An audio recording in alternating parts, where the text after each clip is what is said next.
Well, welcome everyone, and it's great to be with you. We feel your strength. We recognize we're all united in lifting our flocks in different ways, and so grateful to be citizens together here in these communities and to learn from you. It's interesting with the pandemic. Years ago, I served a church mission in Japan, and we had a phrase, kurushi toki no kami danomi, which meant in difficult times or in times of hardship, we remember or lean on God. And I think with all the difficulties that have happened with the coronavirus pandemic, we've also seen many people turning back to God and needing help from each of our communities. And we admire you. We're grateful for our friendships and for the things we can do together to help lift and build each other, where we have so much common ground as people of faith and people who are trying to lift and build others.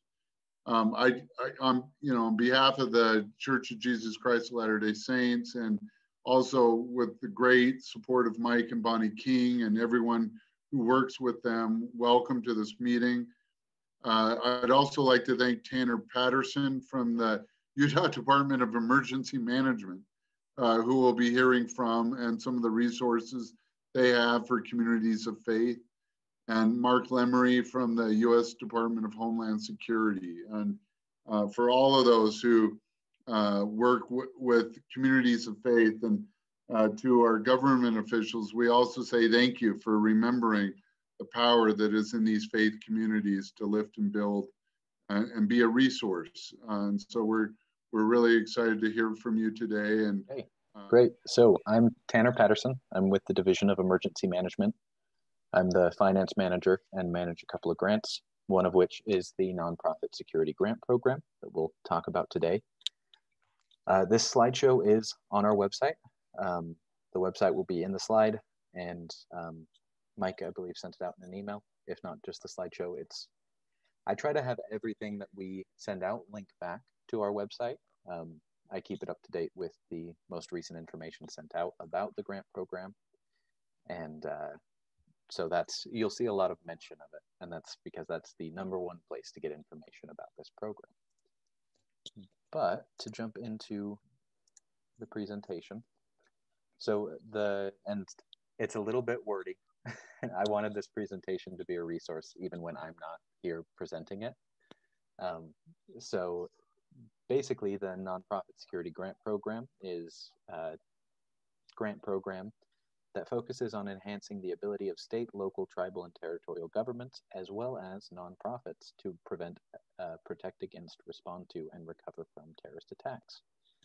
NSGP provides funding for physical security enhancements and other security-related activities to nonprofit organizations that are at a high risk of terrorist attack.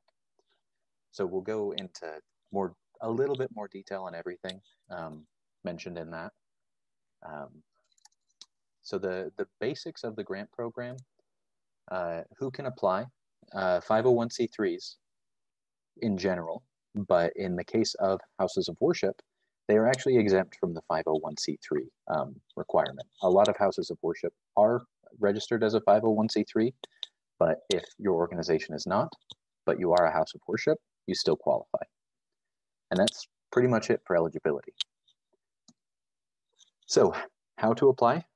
First reference of the website. We could keep a tracker on screen because I'm going to refer to the website a lot. So when a grant comes out, it's around this time every year. We're actually expecting this year's grant to be announced on February 25th. Once it's announced, I'll update the website with all the information that's released about the grant program. And on that website, there's actually an email list that you can sign up for. So if you want to get an email notification when I put new resources on the website, you can sign up for that email list. The one thing that I'll mention on applying, that's kind of an eligibility requirement, but it's something that can very easily be obtained, is a DUNS number. And that basically registers you to be able to receive federal funds. Anybody, in order to receive federal funding from any federal award, we'll need a DUNS number. Clerks, auditors, accountants, if they work with federal funds, they'll know what this is. If not, there's a link here that walks you through what a DUNS number is, how to get one, and everything like that. So on the DEM website, there's an investment justification template, and that template is your application. It's largely narrative-based. It's going to ask you a bunch of questions to elaborate on, and it's not too like data-driven. It's very conversational in it, like explain these things to us. And in addition, we need a vulnerability assessment, and that's what Mark will be talking about after me. But that is a requirement to participate in this grant. I do want to emphasize that everybody should get a vulnerability assessment, regardless of interest in participating in this grant. It's an extremely useful thing to have, but it is a precursor to this grant program. And I'm sure Mark's schedule will fill up. He'll also be going into a self-assessment, but if you would like Mark's assistance, and even if you're doing the self-assessment, we recommend starting one of those ASAP, because they can take some time to get scheduled and everything. So there's mention of construction and renovation. That's something that we can kind of deal with as the projects come up. But it's just there's a template for a construction budget. That's just a very rough outline: contracting, supplies, equipment, those kinds of categories. And developing the investment justification. So you've decided to apply for the grant. You went and got your DUNS number. You've got a vulnerability assessment scheduled with Mark. You had one done in a previous year. You are going to do the self-assessment. So now you've identified some areas that are vulnerability risks for your facility. So in general, we address these things through something called POETI: planning, organizational, exercise, training, and equipment. And those are the general allowable cost areas. This page mentions the authorized equipment list. So if you would like, if you say, and I have some examples on a future slide, but a common example would be like a key card entry. If you have parts of your building that you can't really put a key lock on, but you want to control who goes in and out of certain areas, a access control key badge entry device would be a solution to that vulnerability. And whenever we're looking at purchasing a thing and a piece of equipment, it'll need to be on this authorized equipment list, which is just a website kind of like Google. You type in the piece of equipment that you're looking for, and then it will pull up with the, basically if it's on the AEL, it's allowable. If it's not, it might not be allowable. There's a lot of conversations, like if you want to do something but it's not clearly defined in any of the resources that are available on our website, but it does address your vulnerability needs, then it's something that we can still look into. So the types of projects that are eligible, I mentioned the keycard access. Really, it's a very broad program for physical security enhancements.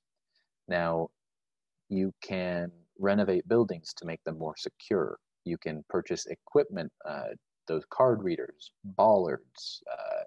We've had some projects in the past for ballistics film on windows. Security cameras are very common. And all of these things address physical security. I go into a little bit of detail on what the investment justification is going to ask, but I already feel like I'm getting a little too in the weeds for this presentation. I wanted it to be a little more high level. So just refer to this presentation while you're putting together your investment justification. It'll give you some tips. It'll identify some areas that might not be intuitive about the program. But that's, in general, allowable projects address vulnerability gaps in physical security. And that is one important detail that we've had come up in the past. We are talking about physical security. So like cybersecurity is allowable only to where it's protecting a physical security element. So if you're just looking for cybersecurity for your website, that wouldn't be an allowable project. But if you're looking for cybersecurity to protect servers that run your cameras, that run your access badge, entry equipment, things like that, that would be eligible. So how much funding could we possibly receive? So this information will always be on the website. I'll give you some historical context. For the last 2 years, the maximum award amount for any one facility was $100,000. 2 years ago, the entire state received $150,000. So we managed to fund 1.5 projects. Utah was actively participating year over year in this program. So we drew a lot of attention. Mike's been great for getting the word out, and this is becoming a much more popular program, and not just in Utah, but across the nation. So it's getting a lot of attention. So last year, our targeted allocation went from $150,000 to $700,000 projects, or $700,000, which is the difference between 1.5 $100,000 projects to 7. But we actually put together so many projects and so many really good projects that FEMA awarded us above our $700,000. And they actually gave us closer to $850,000. So the more interest we get, the more applications we can put in, the better. We get more attention for the program in Utah. The more a state utilizes the program, the better they're going to fare in the scoring and the grading and everything when Congress is actually determining allocation amounts. Speaking of Congress determining allocation amounts, the nationwide funding for this program actually doubled this year. That may or may not be double the target allocation to Utah. There's a lot of calculations and like formulas that they use to determine how much each state gets. But regardless, there's a lot more money across the nation for this program. That said, I'm sweating because right now I'm a team of 1, so we'll probably be looking to get some additional help for this program. And if you attend this next year, I may have a partner with me up here presenting on the program. But after you've applied, it'll go through a grading and scoring and everything, and there's actually going to be a presentation on our website soon provided by FEMA that goes into more detail on those kinds of things, like how projects are prioritized and graded and a lot of things like that I'm not super involved in, but it is interesting to know, and I'll be sure to put that on our website as soon as it's made available to me. But to go beyond that, you've submitted your investment justification, you have your vulnerability assessment, everything's set to go. You've submitted it to me. I've submitted it to FEMA. Your project was selected by FEMA to receive funding. So what happens next is we will basically obligate the funds to you, and we'll want to get started on the planning part of the project. And a big component on planning one of these projects is the environmental and historical preservation screening. We have to do what's called an EHP screening form to make sure any renovations, any installations are in accordance with those environmental and historical protection policies. So just a question in the chat, what is the due date? I should have mentioned that when I mentioned the announcement of the application. So they can give us anywhere from 60 to 90 days, and they typically split it around 80. However, that is the due date for DEM to submit our complete investment justification packet of all of the projects within the state to FEMA. So the notice of funding that will come out on February 25th, or is scheduled to come out on February 25th, will outline that. So right now, I don't know exactly. I'm expecting it'll be 80 days after that date. And I will probably set the due date to submit investment justifications to me 30 or so days before that, because then I'll have to take all the information I get from you guys and put it into the state's application to FEMA. But, so back to the EHP screening form, we need to make sure that that is completed and we have approval to install anything, do any construction, any renovations, put a camera on a wall. Like we need to do an EHP because FEMA is very concerned about basically preserving historic buildings, potential environmental impacts of renovations, and it's relatively quick. If I would definitely recommend, if a project is awarded, the EHP is the first thing to do after receiving an award. Then there's some more information on getting bids and things like that, and I won't go into detail on that right now. This is if the project is awarded, DEM will send out a 7610 document, which is obligating the funds, which is signed and returned to DEM. And there is, and this is going out a ways. So this will be the last thing that I touch on for this. And then we can kind of go back to the application because that's probably more relevant to this group. But when you are applying for a project, you don't really know how much it's going to cost. You know what you want to do, and you can get some ballpark estimates on how much things are going to cost. And I just want to draw attention to this to say, don't get hung up on knowing how much everything is going to cost. Make sure you know the things you want to accomplish, and then build it out in the investment justification template. If the numbers are off, we can move the funding between the different projects within your investment justification very easily. What's difficult is if you end up getting an award and then all of a sudden discover you want to do something completely different. That's the only time it's difficult to change how much money is going where, is if it wasn't one of your original intents for the money. And yeah, I will leave it there, and I'll turn it back over to Mike. And then Mike, I do need to jump off in not too long, so I can't remember if questions were now or after. I think given the fact that you might have to jump off, Tanner, let's just see if anyone has a question, unmute and ask the question. It may be easier than trying to type it and me recite it. And Tanner, thank you so much. Oh, I'm sorry, someone's ready. Sure, yeah, this is Bill Benkin. So I have a question about the per facility. If you have multiple facilities on your campus, when you said per facility, is that per organization or per facility?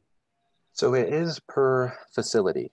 However, a campus, I believe, is treated as a facility.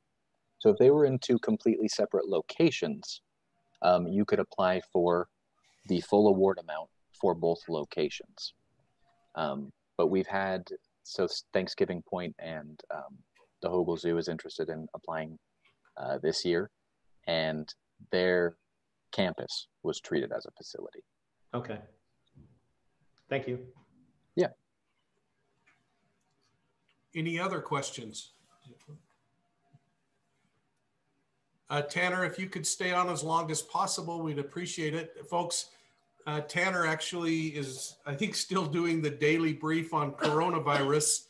And so he has a full plate, making sure the governor's up to speed on things. But thank you, Tanner. We appreciate it. And we'll go over now to Mark Lemery from the Department of Homeland Security.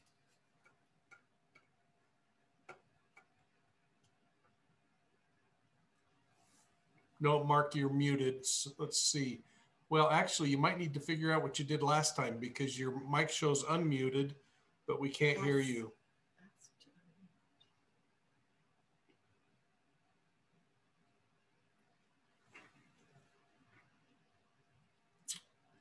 Still cannot. Folks, this is a great time while we're working through this technical issue. If you have any other question for Tanner.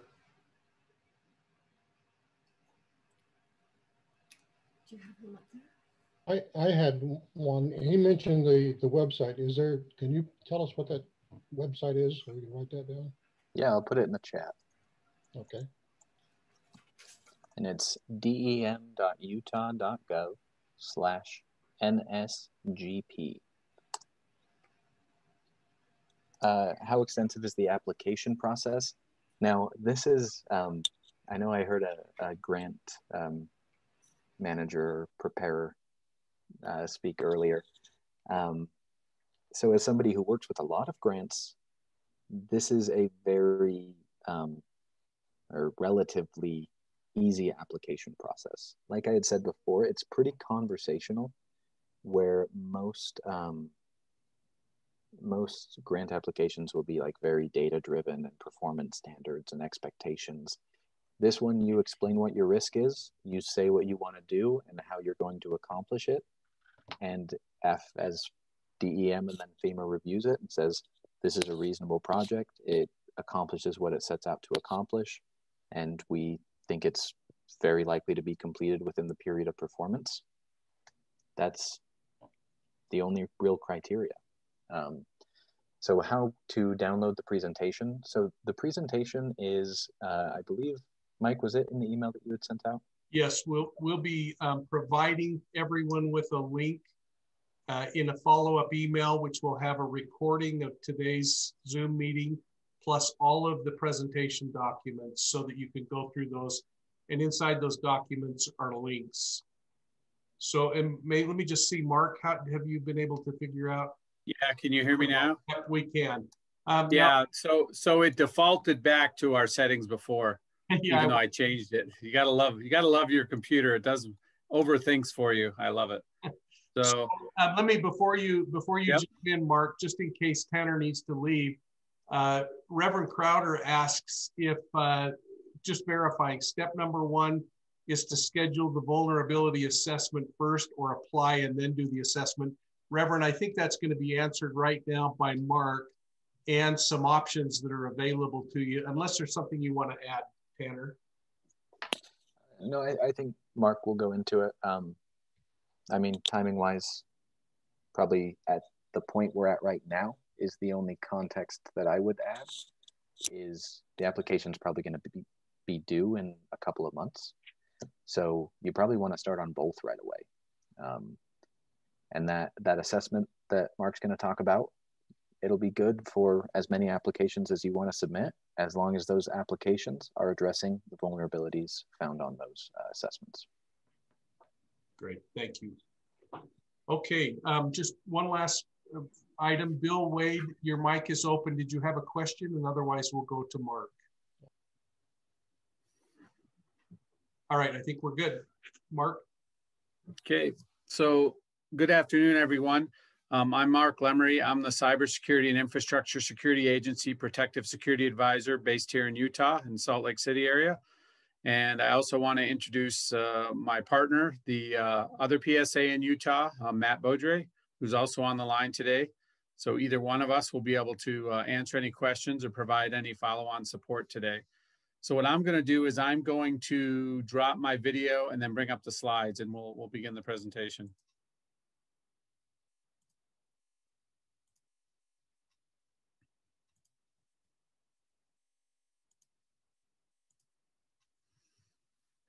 Okay, everybody should be able to see the presentation now. So what we're going to do is we're going to run through a few slides here. And the overall title of our presentation today is Faith-Based Resources. So while I will be addressing the vulnerability assessment, it's in the context of an overall discussion on the faith-based resources that are available from our agency. And again, our agency, CISA, has been around for a couple years. Our agency was created, back in 2018. Prior to that, we'd been part of DHS headquarters. So now we're our own separate field operating agency. So you will be provided, Mike's going to provide these slides to you if he hasn't done so already.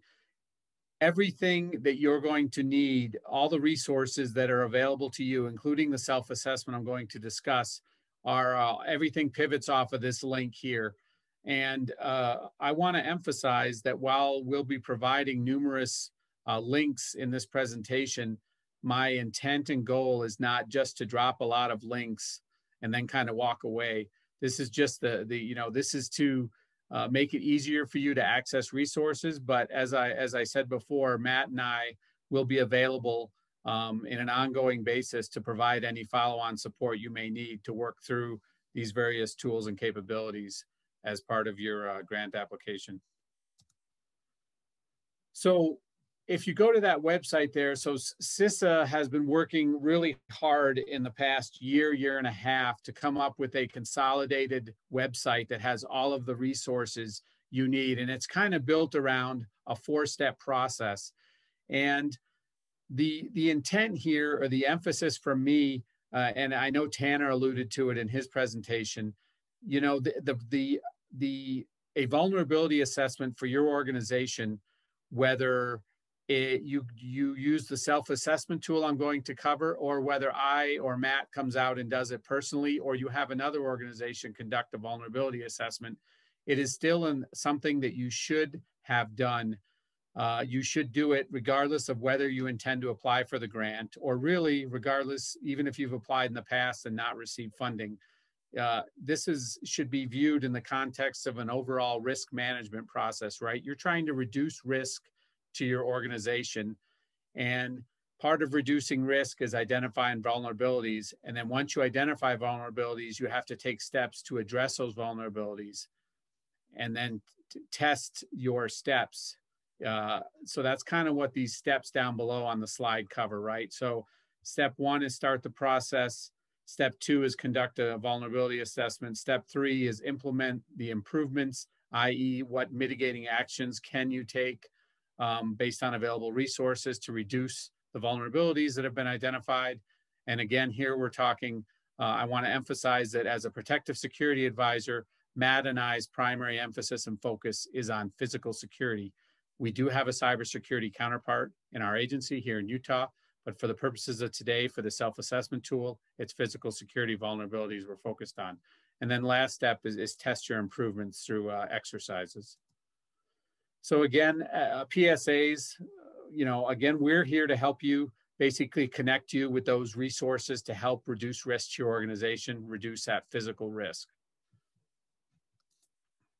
Okay, so the first step in the process, right, is to form a security team for your organization. And I know today we're at a very high level.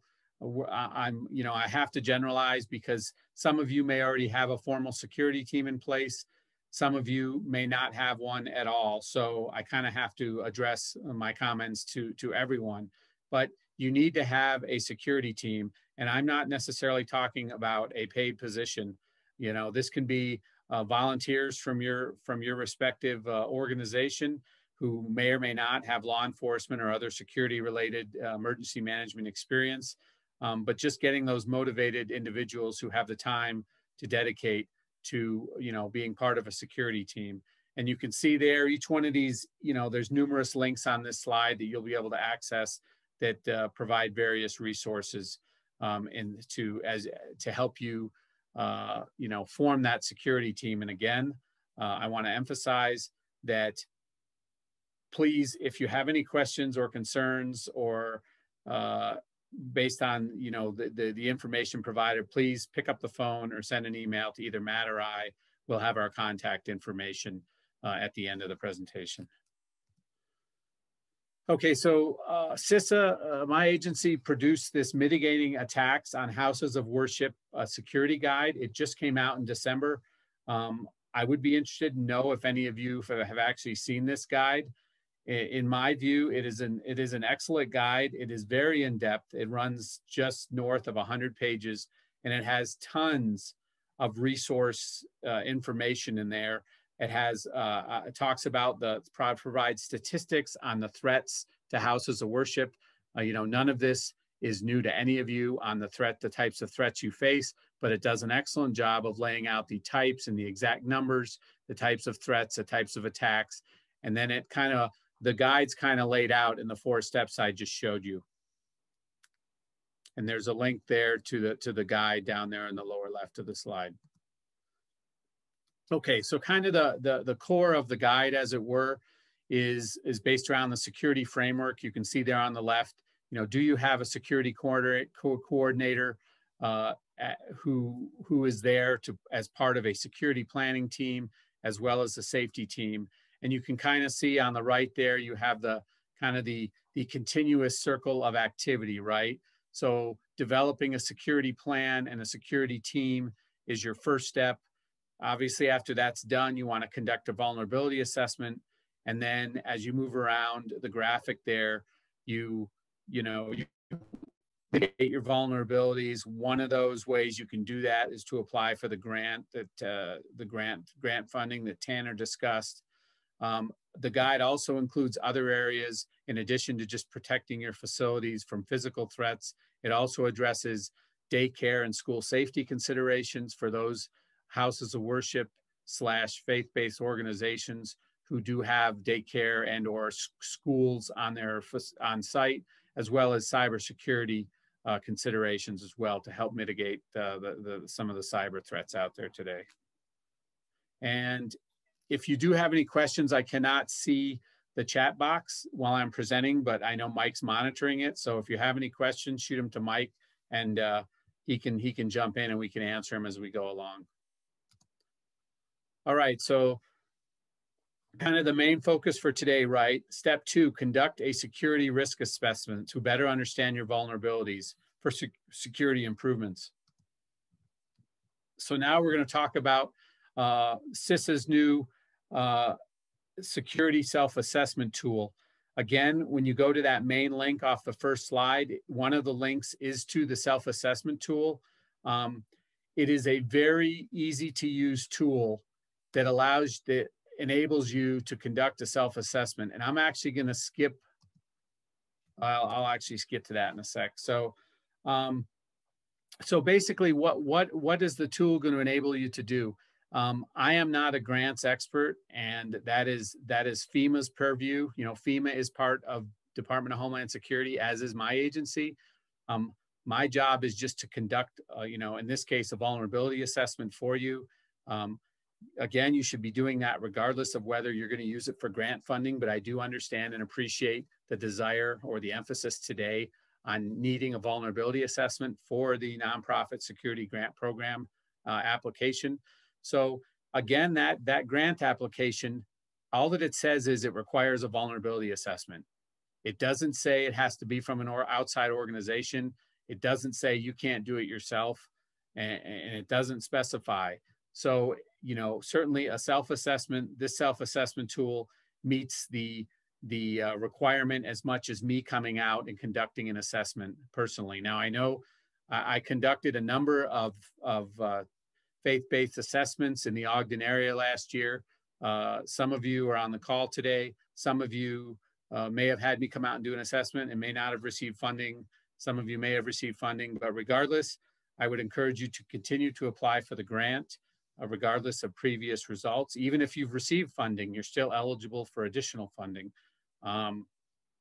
So that's all I'll say about that. But in terms of this self-assessment tool, this is going to be the primary method this year for applicants to receive support from our agency. Matt and I will and may be able to come out and do some assessments on a more limited basis than last year. So I'm not saying we cannot come out and conduct an assessment, but your first step really is to work through this self-assessment. So once you go to the website, and again, Matt and I are here to help you, to walk you through that process after today, to get you set up in the tool if you have any questions or you need additional information. But basically, the gist of the assessment is you're going to go online and it's going to ask you these questions. The self-assessment survey is about 75 pages. That doesn't mean there's that many questions for you to answer necessarily. But what it's going to do is you're going to go in here and you're going to see the various categories. I'm going to go back a slide. So you can see the categories from left to right that this assessment covers, right? Security and safety, emergency management, perimeter security, parking and barriers, access control, and closed circuit, and video surveillance systems, so CCV and VSS. So those are the primary categories of the assessment tool. you're going to go in and it's basically going to ask you, you know, below each one of these categories, it's going to have a bubble. For example, the question that we have on the slide, does the house of worship have a security manager or security committee to make security management decisions? That is the very first slide of the very first question of the assessment. You would either check according, you know, you'd look at the various categories. You'd either check, you know, you have very low, the house of worship does not have a security manager or committee. So if you don't have anything right now, you would check that. Then at the end of the report, it would generate the recommendation below. Our legal term for recommendation is options for consideration, but it's really, you know, what it means is recommendations or advice. Again, what we provide, this survey, or if I come out and do it in person, it's advisory. You know, it's not something you have to follow by any means. It's free and it's advisory in nature only. So let's say you check that first block, we don't have a security manager or a security committee. It would then recommend to designate an individual, and you'd go throughout the assessment. And once you've answered each question and kind of rated yourself, then at the end of the assessment, you're gonna generate a report. It's gonna put your name on the front, and that's what you turn in with your grant application. Do I have any questions so far, Mike?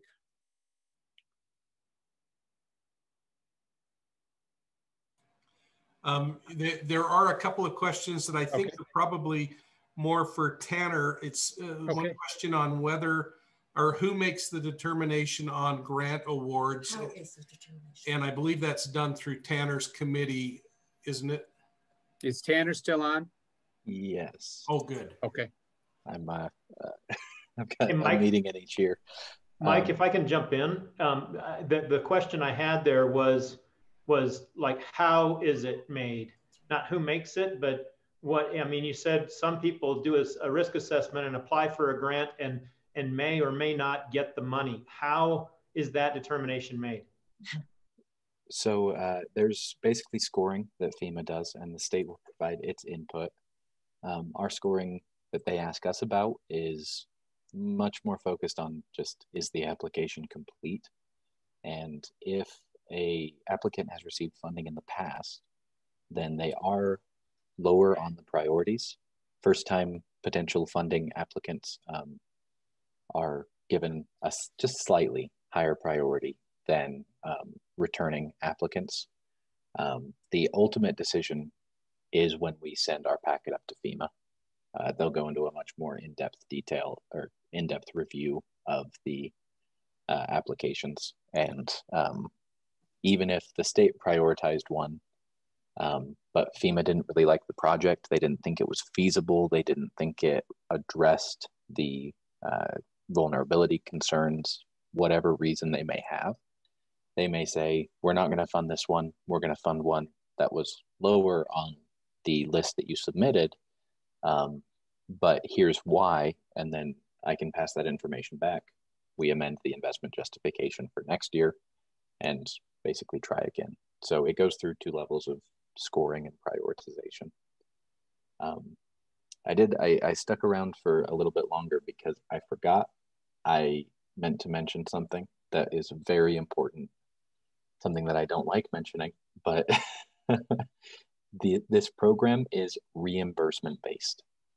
And it's unfortunate because it's a barrier to entry for a lot of organizations, because it at least is the difference between some organizations being able to participate on the full scale of $100,000 or just needing to submit for $100,000 or $10,000 projects each year, because your organization will have to encumber the funds and then submit to DEM for reimbursement.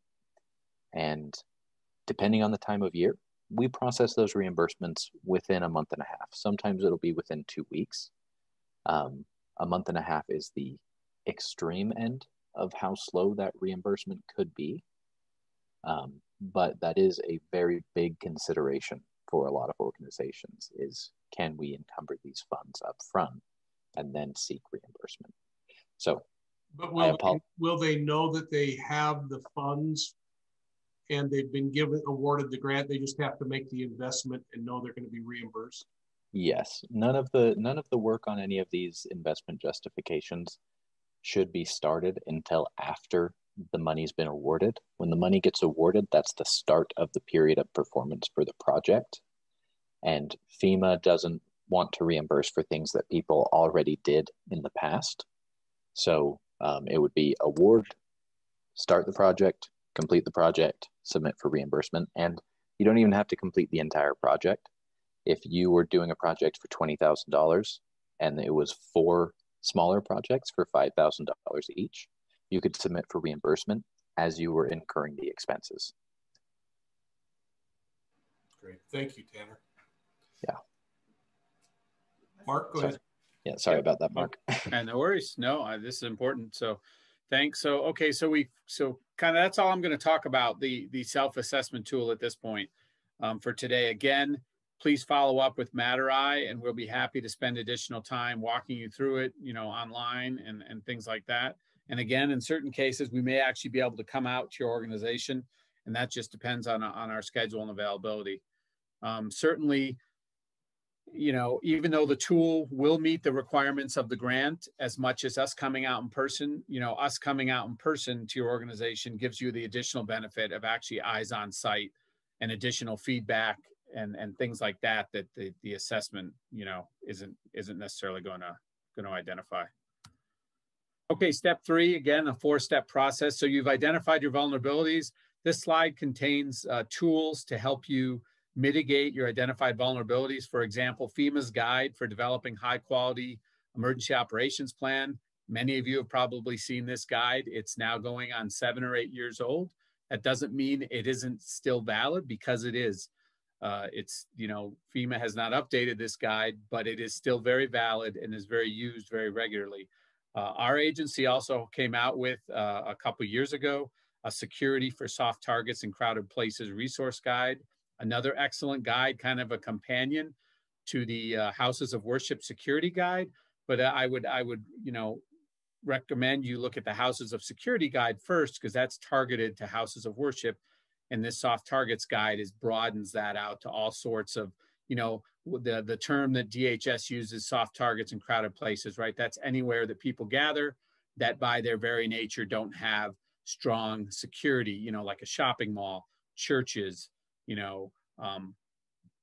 schools to a certain extent, they do have security, but, if these places had high security, had walls, fences, and access control, that would kind of defeat the intent of the purpose of the facility itself. So that guide is another excellent guide, and you can see the links there.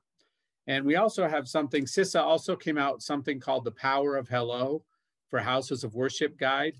And this is mentioned in the other security guide, but I'll just spend a second on this, right? So we kind of came out with a campaign where we talk about the power of hello. What does that mean? That means as part of your risk mitigation, when you're having service, and I understand with COVID that may not be applicable right now, but when they do resume, having those ushers who are trained to look for suspicious activity and to, proactively greet newcomers to your congregation at the door, have a conversation with them, be friendly with them, and get to know them. So if there is some activity that's suspicious, as far as, potentially threatening, that your ushers and your greeters can kind of identify that, as they're coming into the building or in the hallway, so that, instead of a potential issue getting into your main worship hall. So that's, there's links there for that additional information.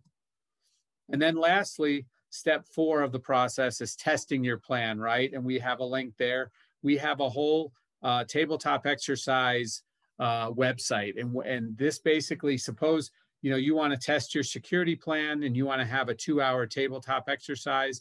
This website provides all of those resources you need. It provides slides, background information, so that you can just basically, identify the type of scenario you want to address, such as an active shooter, active threat scenario, and you can plug that in. The materials are already there for you to use, the templates, to make it easy for you. But once again, I want to emphasize that if beyond just the assessment for your grant application, if you wanted, Matt or I to come out and present an active shooter presentation to your management or your congregation, or if you wanted us to come out and help facilitate a 2-hour tabletop exercise for your staff to run through, we are happy to do that. So there's other tools and resources that we can provide beyond just the vulnerability assessment. So please reach out to us and we'll be happy to work with you on that. So again, there's the link and there's our contact information that you will, in the back of the presentation. So I know we're running up on the time. So that's really all I had for today, unless anyone has any, any questions for us or additional questions for either Tanner or I. Thank you. So folks, please, with your questions, unmute yourself and ask the question. There was one question on self-assessments about whether they expire. One that was last year, should they freshen it up or redo it? No. Is Tanner still on, I think? Yeah. I know from my understanding that if you have not been funded, their assessment is still valid. That's my understanding. And Tanner can address that though, officially. Yeah. So in respect to the grant, the way that I explain it is a vulnerability assessment is eligible, non-expired, until everything on that vulnerability assessment has been addressed. Basically, have you addressed all of the vulnerabilities that were brought up in that first assessment? If so, it's time for a new one, because any grant funding wouldn't be addressing the specific vulnerability brought up in that first one. And that is,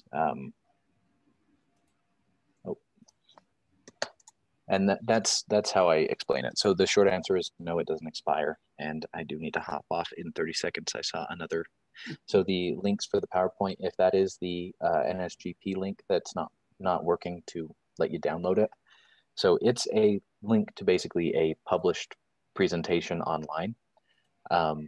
There is a copy of it in the files that Mike shared, but the link that's on the website, dem.utah.gov/NSGP, that one I will continually update. So if there's new information, if there's new resources I want to add to that presentation, going to that website, you'll always have the most updated presentation. And there was a note, and maybe you just addressed this, that the links in the downloaded PowerPoint don't work. So Mark and Tanner, if you could just check all your links and resubmit to me if possible.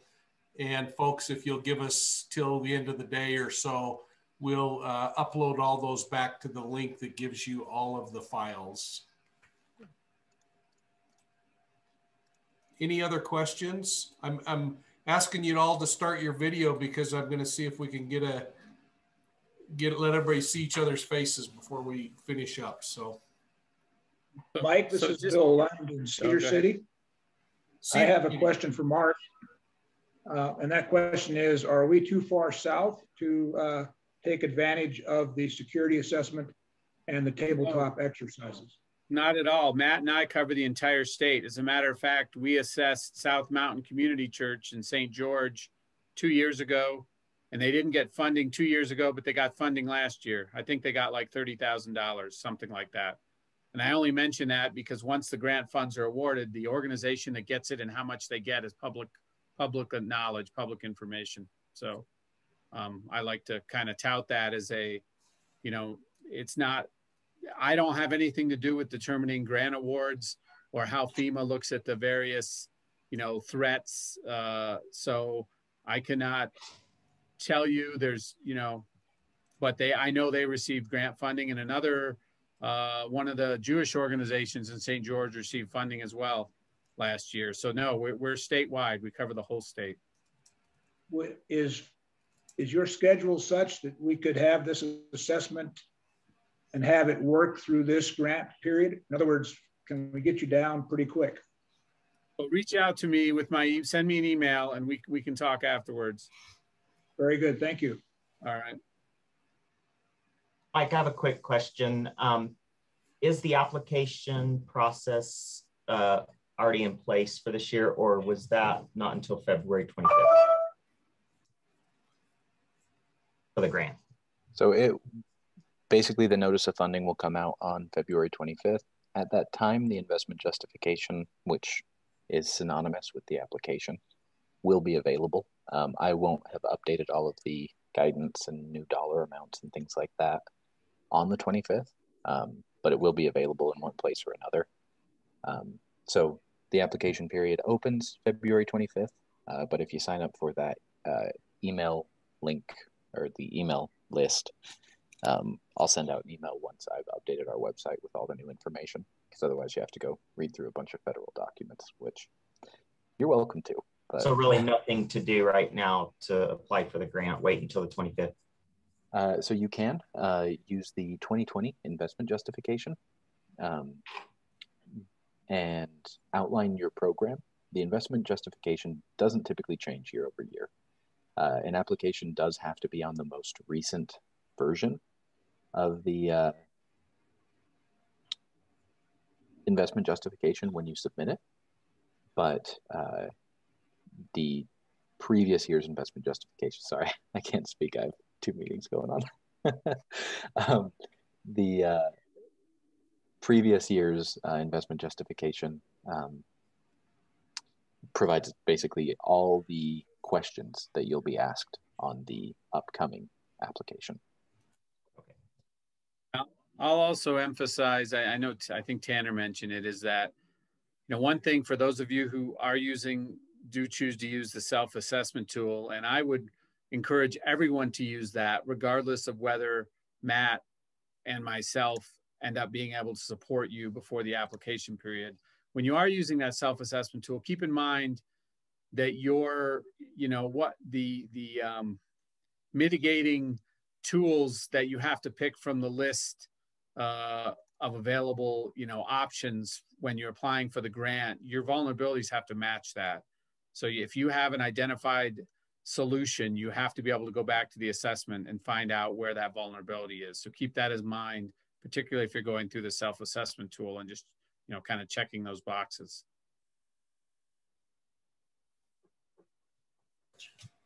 Mark, I think there was one question from the synagogue here of what other Jewish organization got funding. Was it St. George or was it Salt Lake? Several got funding in the last couple of years. So I'd be happy, whoever that is, send me an email, please, and I'll follow up with you. I don't have the names off the top of my head. And folks, everyone, if you have questions about the site assessment or the self-assessment tool, you can refer to those documents that will be attached, but also you could reach out to Mark. His email was provided in the chat box. If you have questions surrounding the grant application, then you can email Tanner, and his email was included in there. And if you're having any challenge navigating which of those, you can reach out to any member of the Communication Council or just reach out to me and Bonnie, and we'll help you get connected. Now I'm going to give you 30 seconds for anyone else that has a question that you feel that you'd like to get out now. Otherwise, you can speak independently. We'll make this recording available, and we would ask you to please share with those that have a need to know or that you think would benefit from this, so that we can make sure this money is used in the state for protecting our houses of worship. So let's see if you have any questions. It's being recorded. On behalf of all of the congregations, Tanner and the state of Utah, Mark and Department of Homeland Security, thank you so much. And to all of you, it's just wonderful to see you all. We can't wait for COVID to end so we can come and attend your worship services and be with you. But may God bless you all. Thank you. Hey, Mike, did Addie have a question? I saw your mic come off. Oh, yes, I did. Okay. If we have to do some of this vulnerability assessment, any assessment before we do the application to be included in the application, would that be an allowable cost if we have to go outside and hire someone to assist us?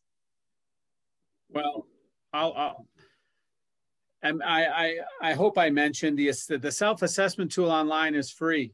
It doesn't cost anything. And having myself or Matt, my counterpart, come to your organization is free as well. Our services don't cost anything. So I'm not trying to compete with the private sector, but in this case, because the grant application, all it requires a vulnerability assessment. It doesn't matter whether you do it yourself or get it from us, or you could go out and pay, but there's not a need for that. But okay. That's all the further I'll address about that if Tanner wants to add anything. And I'll just mention, folks, we have met with Weber, Morgan, and Davis County law enforcement, and any of those departments would be happy to come out and help you walk through that as well. So, but make your point of contact on self-assessment or site assessment with Department of Homeland Security, Mark, and on the grant application with Tanner, and you should be good. Okay, thank you.